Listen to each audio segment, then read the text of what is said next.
that um, if everything comes from Krishna, then Maya also comes from Krishna. But how can Maya, which comes from Krishna, cover Krishna? So Srila Prabhupada replied that everything comes from the sun, and the cloud also comes from the sun. But the cloud doesn't actually cover the sun. The cloud covers our vision of the sun, but the sun is never covered. So then I raised my hand and I asked the question that was on my mind, that there's so many swamis and yogis, and each one claims, each one presents a different method of self-realization, and each one claims his method is best. So how do I know actually which is best? And Srila Prabhupada replied by asking another question, that what is your goal? Do you want to become God, or do you want to serve God? Then Srila Prabhupada said that if you want to become God, that means that right now you're not God. And how can not God become God? God is always God. And then he said Krishna is God. He never has to become God by meditation or yoga. And when he's playing on the lap of Mother Yasoda, he's God. When he's speaking Bhagavad-gita to Arjuna on the battlefield of Kurukshetra, he's God. He's always God. He never has to become God. Then he said that you can become godly, but you cannot become God. He said God is in your heart, and he's ready to help you. But if you, so he said, if you sow the seed of service to God, then God will give all the fresh air and sunlight to make the seed grow. You water the seed by chanting. So he said that God is within you, he's in your heart, he's ready to help you if you want to serve him. But if you want to become God, why should God help the competition? I said, Srila Prabhupada, can I ask you a question? What is it like to be with Krishna? And Srila Prabhupada replied, well, I thought he said incomprehension, I mean like inconceivable. But later Hansaduta said he thought Prabhupada said that's confidential. But anyway, I thought he said it's conceivable. So we drove to Harvard Divinity School, and Srila Prabhupada gave a brilliant lecture. But, you know, Harvard University, being reputed as the best in the nation, I mean, the students were quite proud of themselves. So at the end of the lecture, when Srila Prabhupada said, any questions? So many hands shot up. So one young man began to say, you know, what is the utility of Krishna consciousness? And he started speaking about the Russian Revolution, you know, that the Russian Revolution actually did some good for the people, but what good will Krishna consciousness do? And of course Srila Prabhupada answered, and he said, well, okay, since the Russian Revolution, are the people in Russia happy? And the boy said, no. And Srila Prabhupada said, then what is the use? And even if things get better for some time, again after some time they will get worse. So what is the use? And he explained the benefit of Krishna consciousness. Then another young man asked, you know, you say we should chant Hare Krishna, repeat Hare Krishna, Hare Krishna. But couldn't we get the same effect just by repeating numbers, just counting numbers? So Srila Prabhupada replied, yes, you can try counting, and after you're tired of counting, you can try chanting. And everyone laughed. Then someone asked, have you seen God? And Srila Prabhupada said, if I tell you falsely that I've seen God, will you believe me? So at first the boy didn't know what he just heard. And Srila Prabhupada repeated, if I tell you falsely that I have seen God, will you believe me? And the boy said, no. Srila Prabhupada said, then what is the use of the question? So like one after the other, he was completely defeating all the opponents. And so quickly, without any hesitation, that the students were stunned. I mean, the whole room became hushed. They realized they were in the presence of a superior personality. And of course, Srila Prabhupada's letter was also very wonderful. He said that, I'm glad to know that you have experienced at least some of the bliss of Krishna consciousness. And he said that Giriraj is the name of Govardhan Hill, where Krishna tends his cows. And sometimes devotees take stone from Govardhan Hill and worship it as Krishna. And he said, I marked it in your presence when I met you, and I prayed to Krishna that this soul become aware of the importance of Krishna consciousness. So, of course, at the time I'd only joined 2.5 months, and like our family's name was Teton, and as far as we knew, we were the only Tetons in the whole world, and we were very proud of it. And we identified with the Grand Teton Mountains, and we were very proud of it. So when Prabhupada gave me the name of a mountain, I was just astonished. I thought, he knows everything. He even knew I was proud of my mountain name. And he gave me another mountain name, just so I wouldn't feel I lost anything. So that was my initiation. In the course of the morning walks in Los Angeles, I asked some other questions. I remember at Cheviot Hills, I asked that we preach that Krishna is the origin of everything. But sometimes people ask the question, what is the origin of Krishna? Srila Prabhupada replied that you tell them that as far as our information goes, Krishna is the origin. But if you have something or someone who's the origin of Krishna, we will worship that thing or that person. But until you find someone who's the origin of Krishna, then you worship Krishna as the origin of all. One day when Srila Prabhupada was taking his massage in Surat, I asked the question that how can we deal with envy?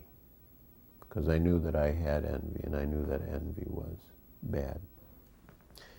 And in the days before I actually asked the question, I had been considering the subject. And I had come to the conclusion that there's no use being envious because Krishna is unlimited, and Krishna's service is unlimited, and Krishna's mercy is unlimited. So if someone else has some special service to Krishna or is getting some special mercy from Krishna, it doesn't really prejudice my chances because there's unlimited service and unlimited mercy. But being envious was hurting my Krishna consciousness. So when I asked Srila Prabhupada about envy, what to do with envy, Srila Prabhupada again replied by asking me, can you think of any reasons why you shouldn't be envious? And I'd already thought of so many reasons why I shouldn't be. So I simply said yes. Then Srila Prabhupada said, so to be envious of someone means that you don't like someone.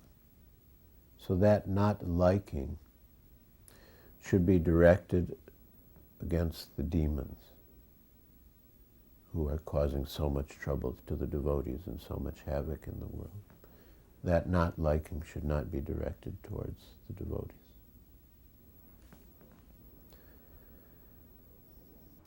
So I went into Srila Prabhupada's room in Calcutta, and I said,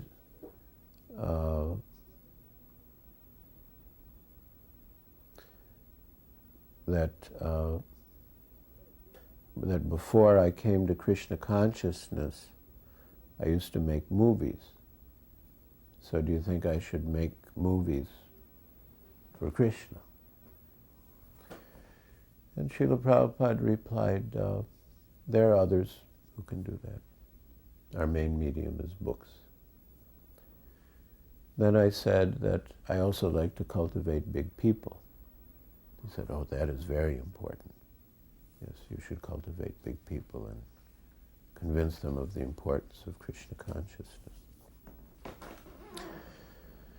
Then I said, Srila Prabhupada, right now you're here, and everything is going nicely. But what if in the future, when you're not here, ISKCON falls from the standard? What should I do? Srila Prabhupada replied, you are also one of the important members of the society. So you work for the correction, but don't leave. When we first arrived in India, we thought we should do Harinam in the streets every day, like in America. And we were very shocked when Srila Prabhupada said that in India, if we chant in the streets, people will think we're beggars, because so many people in India chant in the streets just to get some paisa. So we didn't really know what to do. Of course, Srila Prabhupada was having so many preaching programs, and we were accompanying him. But then he unveiled the Life Membership Program. And according to the program, the member would contribute 1,111 rupees then. And he would get a lifetime subscription to Back to Godhead, all of Srila Prabhupada's books, past, present, and future, and free guest facilities in all ISKCON centers. And Srila Prabhupada commented that he had devised the membership program as a means to distribute his books. Tamal Krishna Goswami raised the point that that if we give him all the magazines and all the books and give him free stay and prasad in all the temples, we may end up spending much more than 1,111 rupees in the member's life. But Srila Prabhupada replied that you'll always be going back to the life members, and they'll always be giving more and more.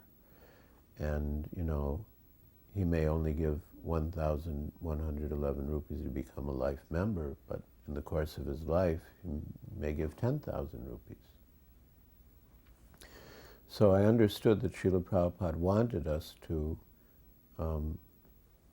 actively cultivate the life members and encourage them in Krishna consciousness. And after the first Bombay Pandal, Srila Prabhupada called for the first meeting of life members. And he spoke to them about the 6 exchanges of love. And he said that the membership program is actually meant to facilitate the 6 exchanges, that we give you books, we give you Krishna consciousness, you give us contributions, we invite you for prasad, you invite us for prasad, and you reveal your mind and ask questions, and we reveal our mind and answer. So it was very sweet the way Srila Prabhupada explained the whole thing. It was very transcendental. And that was really his idea, that we should develop deep friendships with them, and they should really become convinced about Krishna consciousness, support the movement, and themselves gradually become Krishna conscious. Perhaps the main quality of Srila Prabhupada that strikes me is his compassion.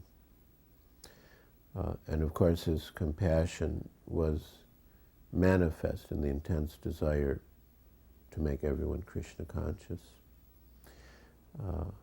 And his compassion was manifest in everything he did. I remember one incident where Srila Prabhupada was giving a public program outdoors in indoor. And there were hundreds and hundreds of people in the street. It was arranged in the street. And the kirtan had just finished and the lecture was just about to begin. And I just had some silly question in my mind or and I just wanted to ask Srila Prabhupada. So without thinking of anything, I just went right up to Srila Prabhupada in front of everyone, right in the middle of the program. And I said, Srila Prabhupada, you know the verse such and such, where does it come from? And Srila Prabhupada looked at me and he said, Hari Bhakti Sudodaya, perhaps. And then I went back and sat down and he continued with the program. So years later, I would reflect on the incident, because sometimes devotees would interrupt me when I was in the middle of some activity or some thought, and I'd get very disturbed. And then I'd think of Srila Prabhupada, right in the middle of a big public program. For no reason at all, I just go up to him and ask this silly little question. And he didn't get upset at all. He very patiently and considerately answered it. So whenever I feel someone is interrupting me or intruding, I think of Srila Prabhupada and how kind he was. Then he said, do you ever feel like getting married? And actually I didn't. So I said no. I said the only thing is that sometimes I see all the GBCs are married, so I think maybe I should marry. And he said, you will never be GBC.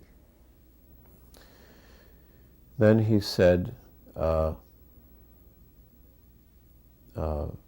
that the demands of the body, like sex or any other demand, are like itching. And if you try to scratch the itch will get worse. He said the best thing is to tolerate, and gradually the itching will subside. He said whatever it may be, hunger also, it will subside. So the best thing is to tolerate. So you remain brahmachari for some time, and then I will give you sannyas. So then I understood what Prabhupada wanted, and I decided without any doubt that I'll remain brahmachari. After some months in Boston, and we hardly made any new devotees, one young man came named Peter. And Peter was very eccentric. He used to sit in the hallway at the entrance to the building. And he would like lean his back against the wall. A lot of the times he would have his legs out straight. He would read. Sometimes he would just lie down in the hallway and sleep. So we were getting quite upset because the first thing that any new person would see was Peter, slouched out in the hallway and sometimes completely asleep. So Srila Maharaj wrote Srila Prabhupada what to do. And Srila Prabhupada wrote back, "What's the matter? Can't you tolerate?" So that was the answer. And we tolerated. But we felt uneasy, but we tolerated. After some days, Peter, and he came to be known as Crazy Peter. After some days, Crazy Peter left Boston and went to New Vrindavan. And on my way from Boston to India through New York, I just happened to ask about Crazy Peter, because I just wanted to know. We were a very small family then. So the devotee said he'd gone to New Vrindavan and he was doing very well, and that he was going to be initiated. I was like quite amazed. Anyway, I lost track of Crazy Peter until about 20 years later, when I visited Los Angeles, and I saw Crazy Peter at Mangalarti. So I asked some of the devotees, that was already like 20 years, 1990 or so, and Prabhupada had already left. I was surprised that he was still with us. So I asked some devotee, "Who is that?" So the devotee said, "Oh, that's Kushakrata Prabhu."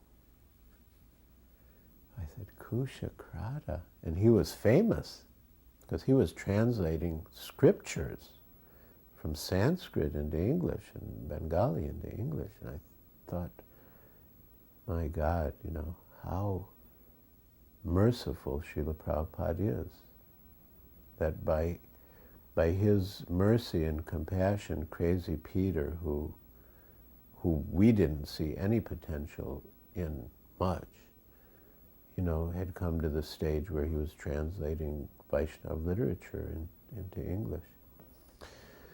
So one quality of Srila Prabhupada was that he just intensely desired that everyone should be engaged in Krishna service and act in Krishna consciousness. And, he saw the chance in everyone, and he wanted to give everyone the chance. And he was really ready to extend himself to any extent. Another example, in a completely different context, is Mr. Sethi in Bombay. Mr. Sethi was a life member and a great Sankirtan devotee. He was an older man. And he had a construction company. So when we were first building the additional floors on the existing buildings at the back of Hare Krishna land, he did the job. And so when the first ashram was almost ready, he took Srila Prabhupada up to see it. And Srila Prabhupada started to give us instructions about how we should live there. And he said that every morning we should lift everything off the floor, and the floor should be washed with water. And he gave some instructions. And then he said to Mr. Sethi that just as you are building these rooms for my disciples here, Krishna is building your rooms for you in Vaikuntha. So As time went by, we ultimately built the guest house, and on the top floor of the tower facing the sea was Srila Prabhupada's quarters. So when the quarters were ready, he invited Mr. Sethi to see them. And, he told Mr. Sethi, just see what they've done for me. Marble floors, chandeliers, carved wood, such nice furniture, everything. And then he said, Mr. Sethi, I always wanted you to join us, but you always felt that you couldn't accept the austere conditions. So, Mr. Sethi, I want you to stay here. And I will stay somewhere else. And Mr. Sethi, but Prabhupada, I can't stay here. Where will you go? He said, oh, I have so many places. I can stay anywhere. You stay here. So again, Srila Prabhupada demonstrated just how intense his desire was that everyone should be engaged in Krishna's service, and to what extent he was ready to sacrifice to engage one soul in Krishna consciousness. Srila Prabhupada never asked us to do anything that he personally wasn't ready to do himself. Whatever austerities he asked us to accept, he accepted more. When we went to the Ardha Kumbha Mela in 1971, we were living in tents, and it was freezing cold. It was freezing cold. But Srila Prabhupada was right there with us in the next tent. Maybe a little bit bigger because he would receive people and preach. But he was right there with us. But it was so cold. I remember in the morning I wouldn't want to get out of the sleeping bag. It was so cold. So the devotees were starting to miss Mangalarti, and Srila Prabhupada was very concerned. So although I think the devotees used to heat water for him and he would take bath later in the day, but just to set the example for us, one morning he took freezing cold bath, just like us, taking the water from the pump in the bucket and right out in the cold. I mean, when we would breathe, we would see it in the air. And maybe he even got a little sick, but he did it. And when we saw that Prabhupada was coming out and taking cold bath, then how could we stay in our sleeping bags? So he was very compassionate and sympathetic, but at the same time, he wanted to elevate us, and he would push us. So one devotee named Dravida, who later became Panchadravida Swami, approached Srila Prabhupada on the veranda in Calcutta. And he said that, in the early days, all the devotees could have personal relationships with you, but now ISKCON has become so big. So Srila Prabhupada replied, ISKCON may be big, but I'm still small. So then Dravida said, but, then devotees could just come and talk to you. Prabhupada said, are you not talking to me now? So Dravida was leading up to the point that he wanted to leave ISKCON. Still be a devotee, but outside ISKCON. He said, well, Srila Prabhupada, still, would it be all right if I left ISKCON and practiced Krishna consciousness outside? Srila Prabhupada said yes. So Dravida said, so I have your blessings to move outside? Prabhupada said, how can I give you my blessings to do something I don't want you to do? when Srila Prabhupada came to Madras, I was cultivating the Chief Justice in the High Court, and he was really taking interest in Krishna consciousness. And Srila Prabhupada was really encouraging me. So almost every day I would meet the Chief Justice, and then I would tell Srila Prabhupada what he said, what I said, what he said, and so on. So Srila Prabhupada explained that in Madras there's a big conflict between the Brahmins and the non-Brahmins. And he said, I think that the Chief Justice is non-Brahmin. But there's a big conflict.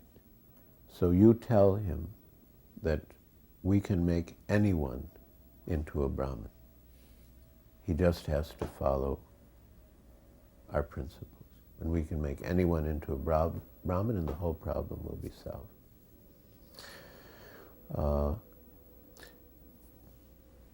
So finally the Chief Justice came to the point where he wanted to be initiated. And but the only thing was he couldn't give up tea. So I told Srila Prabhupada, and Srila Prabhupada said, well, for a big man we can make a little exception. Anyway, at the end of Srila Prabhupada's stay, the Chief Justice arranged a big program in a grounds, and he invited all the judges of Madras and all the advocates. And Srila Prabhupada spoke wonderfully. And in the talk he told about the Goswamis, how highly placed they were in the government and in society, and how they left everything to join the mission of Chaitanya Mahaprabhu. And he was appealing to them to join us. After the lecture in the Pandal, or not in the Pandal, but in the grounds, we went to the Chief Justice's house, and he had a silver statue, small silver statue of Krishna. And Srila Prabhupada engaged little Saraswati, Shamsundar Malati's daughter, who was just a few years old, to demonstrate a very important lesson in Krishna consciousness. So he held the little statue in front of Saraswati. And then he hid it behind his back. And she became bewildered. And Srila Prabhupada said, Saraswati, where's Krishna? And she didn't know. She began looking this way, that way, everywhere. She couldn't find Krishna. Again, Prabhupada said, Saraswati, where's Krishna? And she became even more anxious. Where's Krishna? Looking here and there. Then finally, one of the devotees gave the hint, Saraswati, who has Krishna? Then her eyes lit up in recognition. Oh, Prabhupada has Krishna. Then she looked towards Prabhupada, and Prabhupada very slowly and carefully brought the deity of Krishna out from behind his back and held it in front of her. Prabhupada has Krishna. Then Srila Prabhupada said that this is the mood of the Goswamis, that they were always anxious. Where is Krishna? Not that, oh, now I've seen Krishna, now my business is finished. So he continued the theme of the Goswamis. And in the lecture he was quoting how Tyaktva Turnam Ashesha Mandala Patishadi Sada Tuchavat, how he kicked off all aristocratic association to join Chaitanya Mahaprabhu and work for the welfare of others. And then he continued on the same theme, going to the last verse and using little Saraswati. So he really knew how to reciprocate with everyone and how to satisfy everyone, simultaneously, like a 3-year-old child and a 50-year-old high court justice. Once he was actually paraphrasing Prahlad Maharaj, and so many times he would paraphrase Srimad Bhagavatam or Bhagavad-gita, but in such a natural way that you would think he was just speaking as he was thinking. So at the time there were construction workers staying on Hare Krishna land, and in the distance he heard a small child crying. And later I found that he was paraphrasing Prahlad Maharaj, but he said that even in the presence of the mother, who gives all care to the child, still the child is crying. What is the reason?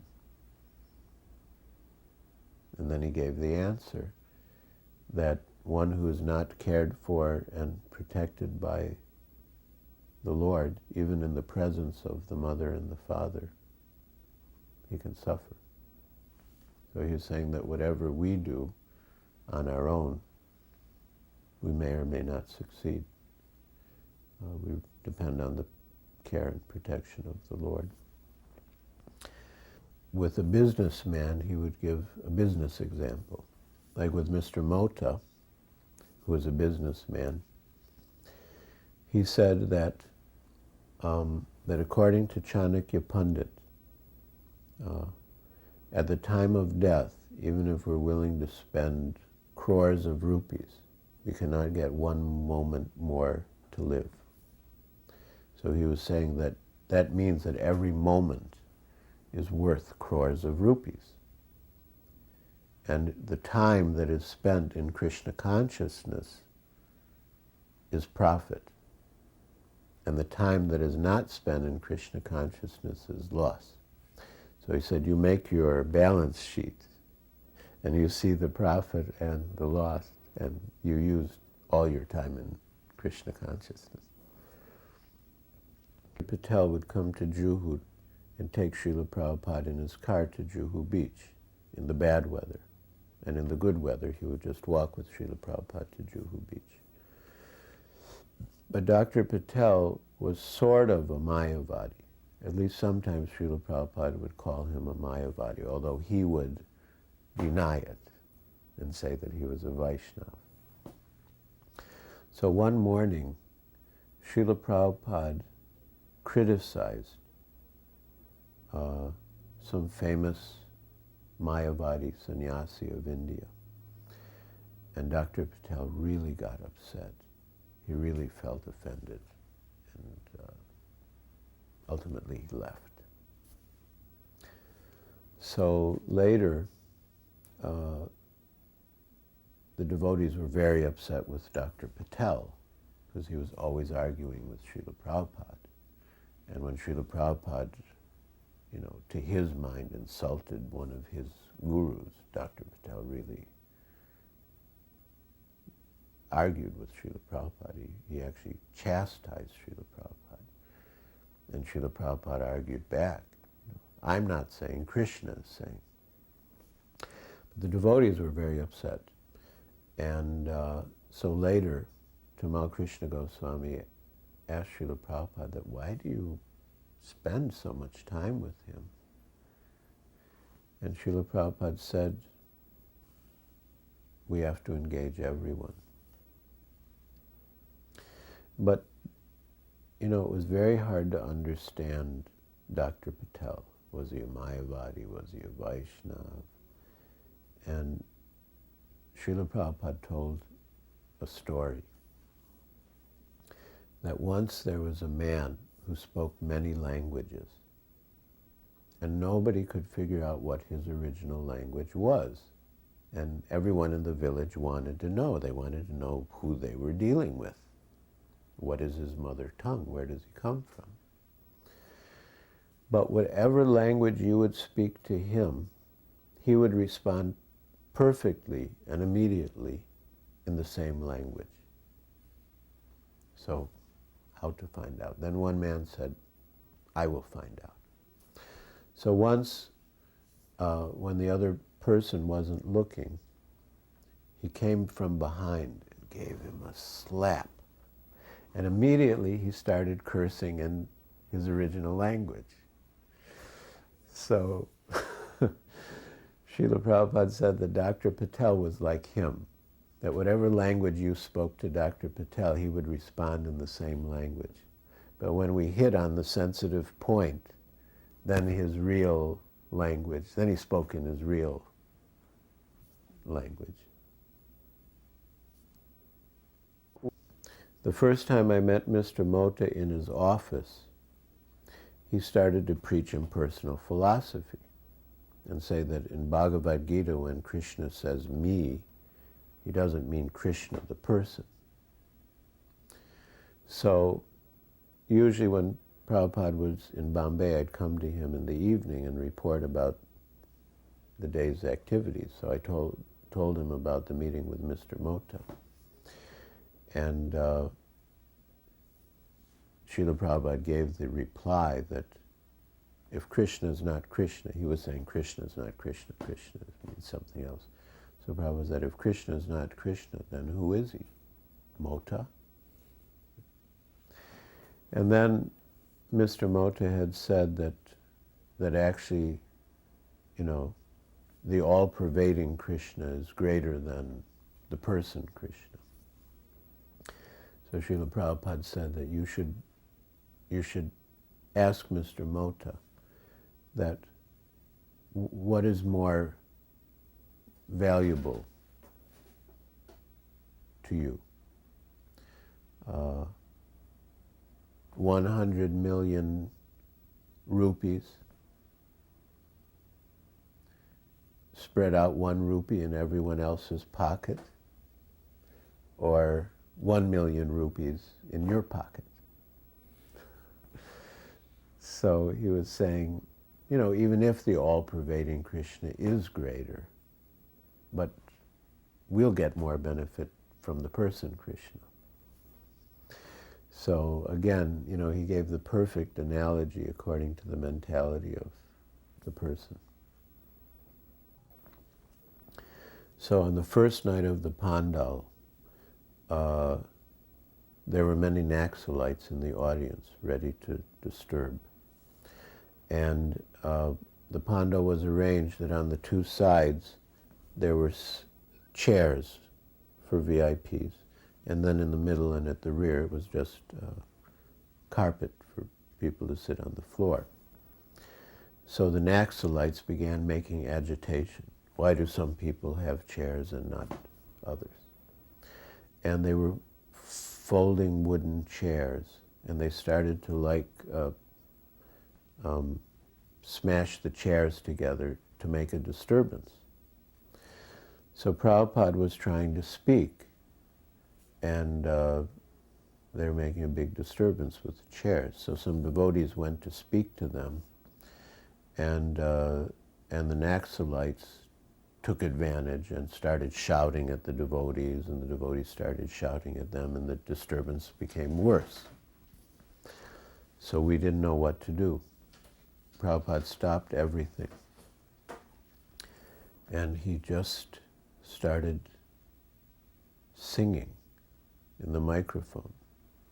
Govindam Adipurusham Tamaham Bhajami. And with his eyes closed in intense absorption and love for Krishna, he began to sing the Govinda prayers, not thinking of anything else. And gradually, the Naxalites were overcome by the influence of Srila Prabhupada's devotion. And they started to become quiet. They put the chairs back in order, and they just left. So Srila Prabhupada really had complete faith in Krishna and in the holy name of Krishna, more than he had faith in his personal strength or his personal ability. And I know that when we act in the same way, depending on Krishna and Krishna's mercy, Krishna always reciprocates. Then in Srila Prabhupada's last days, when he visited Bombay and he could just lie on the bed, nothing more, he was remembering his struggle in Juhu. And he kept trying to say something. He wanted to say something. That dog. And we couldn't understand what he meant, whether he meant Mr. N or that dog. And then finally it came out that at one stage he was staying at the house of Mr. Krishna Kapoor. And Mr. Krishna Kapoor had a big dog. And every morning he would drive Srila Prabhupada to Juhu Beach to walk, and the dog would sit next to Srila Prabhupada in the car. So Srila Prabhupada was just, when he was thinking over all that he had done to get the Juhu land, he thought of that dog, that he had to ride in a car next to a dog. So, Srila Prabhupada was not of this world. Just for him to be in the material world was such a sacrifice. But even within the material world, he made so much sacrifice just for the sake of us, the sake of the fallen souls, the sake of spreading Krishna consciousness. And I think that probably all of Srila Prabhupada's good qualities came together in the one effort to spread Krishna consciousness. And if we could just dedicate ourselves and surrender to Srila Prabhupada's mood and mission of spreading Krishna consciousness, we would also be forced to develop all good qualities and get the result or get the reward of Prabhupada's mercy. And there's nothing higher than that. Je anilo premadana karuna prachu